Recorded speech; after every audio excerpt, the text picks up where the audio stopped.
Hello everyone. Back again with Film Recipe. In this video I will recap one of a thriller film from 2015.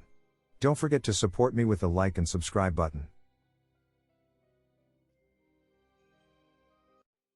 The film begins by showing a beautiful and peaceful residential area, where a family who lives there appears to be an ideal family, happy and prosperous materially. The husband's name is Don, and his wife's name is Mona. They have two children named Allison and Andrew. In this family, Mona dominates with her overbearing attitude, and whatever she says must be followed. Their husband and wife relationship is very rigid and everything must be programmed according to Mona's will. The days they go through are far from cheerful or intimate in the way that a healthy family should be.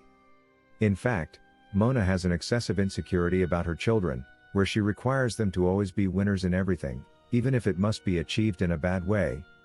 Any form of violation or disobedience will be fatal, and they will get serious punishment from her.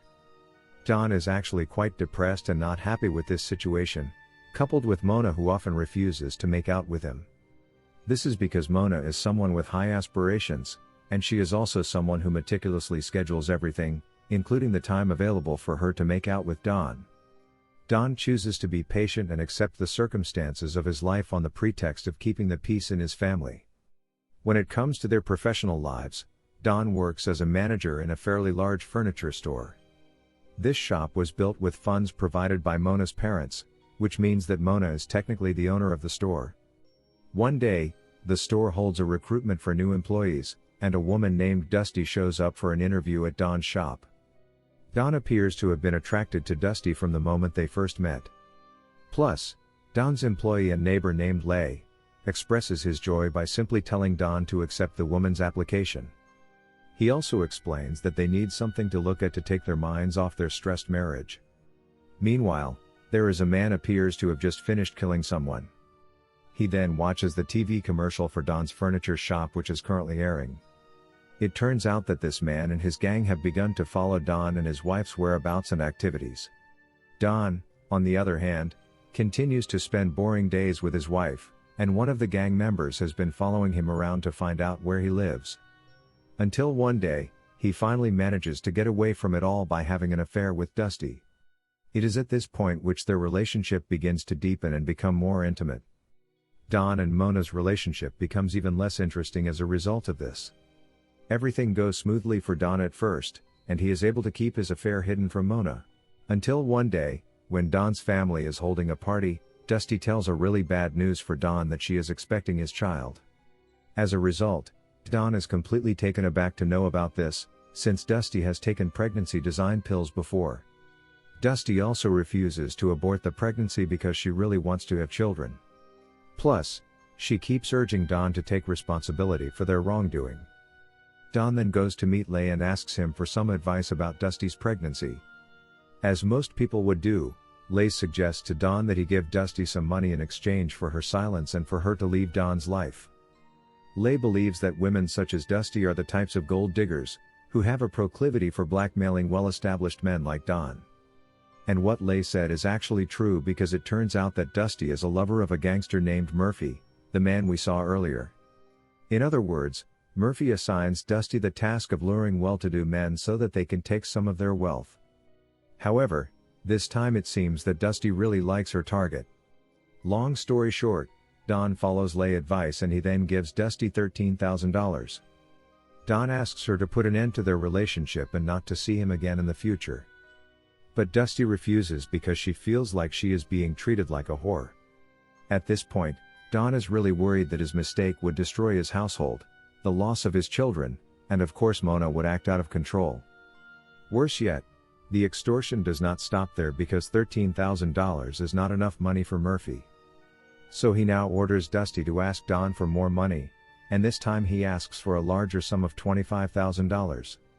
The only problem is that Don has absolutely no money left and is baffled as to what he should do about Dusty, who continues to blackmail him.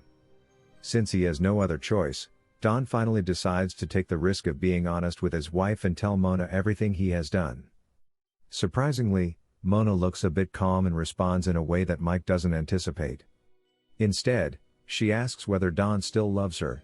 To which Don responds that he loves her and their children very much, and would do anything to correct his mistake. Well, it won't be that simple, as Don will still have to deal with his wife's rage, where Mona begins to bring up everything she's done, as well as all the opportunities she and her parents have provided him. This is the point at which Mona begins to reveal the darker side of herself by ordering Don to kill Dusty, in order for her to stop extorting Don's money. Mona asserts anyone who dares to disturb the integrity of his family, then those person will die at her hands. Dusty then calls Don for the $20,000 cash, which Mona tells him to accept. At this point, Mona gives two choices, either divorce, which means Don will lose his wife and children, or the second choice is to follow Mona's instructions to kill Dusty. He is now thinking how he could possibly have the heart to kill someone, but on the other hand, he is also afraid of losing the family he loved. The following day, Mona continues to put pressure on her husband to commit the murder, before Dusty comes to the office at night to collect the money. Plus, she's even prepared a high-dose drug that will be used to finish off Dusty. Mona is also angry to see Dusty is afraid, and convinces him to fight the people who are trying to destroy their family. Don, who has no other option, is forced to follow Mona's plan, and he begins to think of a way to start the action. Later that day, Dusty then comes and is greeted by Don, by giving her a drink that has been drugged. As Dusty drinks a glass of it, she starts to feel strange seeing Don behaving in a weird way. Soon after, Dusty eventually realizes that she has been drugged, and collapses as the chemical in her body starts to react. Mona then appears and tells him to place Dusty into the trunk. As they get home, Don still can't bear his fear to begin their next action. And he is shocked to see that Dusty is still alive. Mona, however, laughs to see this and tells Don to go get the hammer. Don then gives the hammer to Mona, but instead, Mona tells Don to do it to correct his mistake. Don, who is afraid, explains that he is really unable to do so, so Mona tells him to open the trunk and lets her do it. After that, Dusty's body is taken into their garage for Mona to begin dismembering Dusty herself. Don can't bear to see all of that and rushes to the toilet, where he only surrenders to everything that's going on and throws up. Murphy, on the other hand, is growing suspicious because Dusty has been missing for several days with no word from her. The next day, when Don comes home from work, he is panicked after seeing Murphy talking to his son outside the house. It turns out that Murphy tells Don to meet him, where he wants to inquire about Dusty's whereabouts. When Murphy meets Don at a club, Murphy immediately asks where Dusty has disappeared. At this point, Don can still tell the lie that he gave Dusty the money and that he has no idea where Dusty has disappeared to. Since Dusty has brought the money, Murphy pushes Don to give him $20,000 by tomorrow, or else he will do bad things to his wife and childs. After the meeting, Mona tells Don that they must dig Dusty up again and go to the house of Dusty and the gangsters. At this time, Mona has a plan to deal with the gangsters during the night. Don and Murphy will meet again in a club.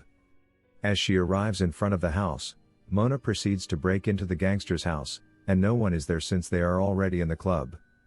Mona then places something in the refrigerator, which turns out to be Dusty's body parts, including the part of her head that she had beheaded some time ago. Not long after, one of the gangsters came with a woman, and Mona quickly kills them with a kitchen knife she took from the house. Once Mona has left the house, the guy who is still alive calls Murphy and tells him about what happened at their house. Mona, on the other hand, takes the undercover phone and calls the police to report the disturbance coming from Murphy's house. As soon as Murphy hears this, he rushes to the house, where he is shocked to see all the chaos that had been done by Mona in his house. He also discovers the remains of Dusty's body, which Mona had placed in the refrigerator. It is at this moment that Murphy finally realizes that he has been trapped by Mona, with all the evidence of murder that points to him. At the same time, the police arrive and his man is shot to death by them. But Murphy manages to sneak away to beneath the house through a secret door. One night, Don, who is curious about all his wife's doing, tries to ask Mona about her past. He thinks that Mona may have experienced a traumatic or tragedy event as a child, that has influenced her current behavior. With Don's question, Mona's reaction takes an unexpected turn and becomes very emotional. Mona says that her parents are perfect and have never hurt her. She then swears that if Don dares to ask that question again, she will murder and mutilate him just as she did to Dusty. After all of that incident, Don is now forced to live a life full of paranoia and worry after hearing the threats from Mona earlier. Mona's madness is also getting worse, where she's planning to get rid of Lei's son, who has a large physique and often beats her son in all games. The following day, the police came to Don's house and informs him of the death of his employee named Dusty. The police also says that they managed to catch the culprit, but one of them is still missing. But that's not the point. The point is that someone reported that Don had been to the lodge at Dusty's house. Therefore, Don eventually has no choice and confesses to the police that he was having an affair with Dusty. And Dusty's boyfriend asked Don to pay for it so that Don's actions wouldn't be exposed to Mona. The cop understands Don's situation and sarcastically says that he doesn't want to find another dead body if Mona finds out.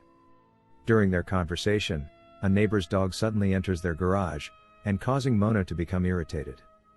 Mona gives them such a warning of what she will do if she catches the dog on her property again. During Andrew's birthday celebration, Don discovers that the neighbor's dog has been killed and placed in the refrigerator. They are also having a good time with a friendly competition between Andrew and Lei's son, but Mona notices that Andrew is struggling to win the game. As a result, she becomes angry and says that the competition is unfair because she thinks Lei's big son has been taking steroids. Don also sees Mona insulting the child's mother with crayons, and Mona wishes her to shit herself to death. The moment Allison notices that her brother is having difficulty, she quickly grabs the stick and smashes the unicorn until it is crushed. We can see that Allison is Mona's favorite child, and Mona always treats her better than Andrew. Seeing how his son is treated makes Don sad, and he believes that in the future, his daughter Allison will become more and more like Mona.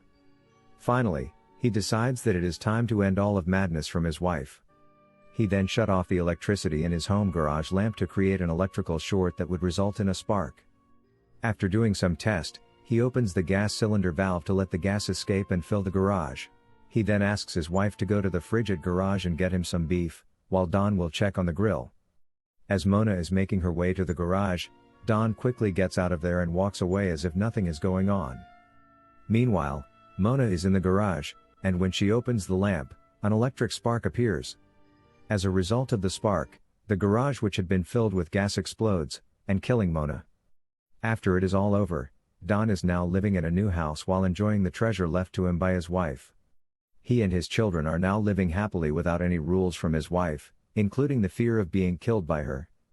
But the movie isn't over yet, because the police haven't found Murphy, the person who ran away from the house earlier.